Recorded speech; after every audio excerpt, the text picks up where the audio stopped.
Last night it was a spectacular blaze, drawing hundreds of onlookers and more than 50 firefighters.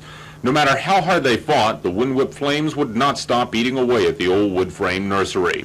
Today, it resembles a bombed-out hawk, more like a building in Beirut than in the prosperous Portsmouth suburbs. And today comes a cause. Investigators say they know what started the fire. We feel sure it was arson at this time. We've collected samples to send to the lab. We've found a section of wall right here that had been a hole torn in it. It looked like some type of a flammable liquid was poured down the stud channels. This is where the fire started. It was one of the hottest parts of the blaze. Halfway up this wall is where investigators say the hole was knocked in, the kerosene poured in, and ignited. 2 containers were found near the site. They both smelled like kerosene. This antifreeze bottle is one, the other a regular gas can. Fire officials would like anyone who may have seen a person near Coleman's nursery carrying such containers New Year's Eve to please call them.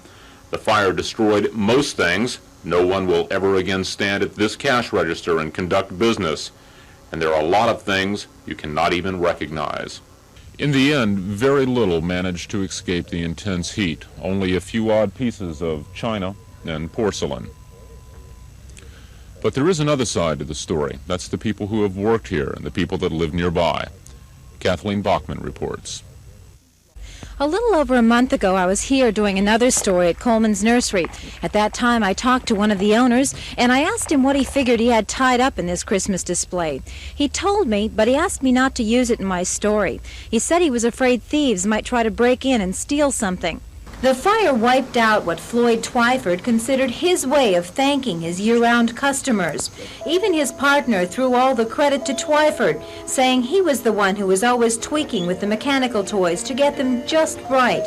His heart as well as his money was in it, and it showed. It was just nice. The guy spent a lot of time doing it except just displays. You know, you could tell he really enjoyed what he was doing. She's been here every year. She's been alive except for 2, I guess.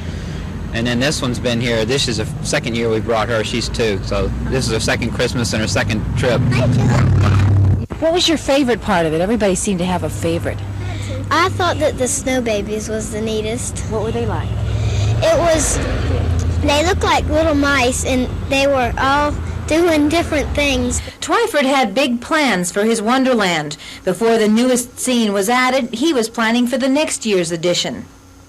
It's just a doggone good tradition for the kids. It's a good tradition for the grown-ups. You go in there and you feel like a kid. The people who worked here felt even worse. I've been here over 25 years. I've been here from the beginning. That's the only job you ever had is in Coleman. Coleman started. This is home. I used to watch this place. This is home when I was little. No question about it. I stood out here like a statue until 11:30. Amid the rubble, it seemed the whole neighborhood mourned. It's like losing a child or somebody. It's just part of us. It was heartbreaking last night to come down here and see it the way it was last night. It was awful. In Portsmouth, Kathleen Bachman, The Daily News.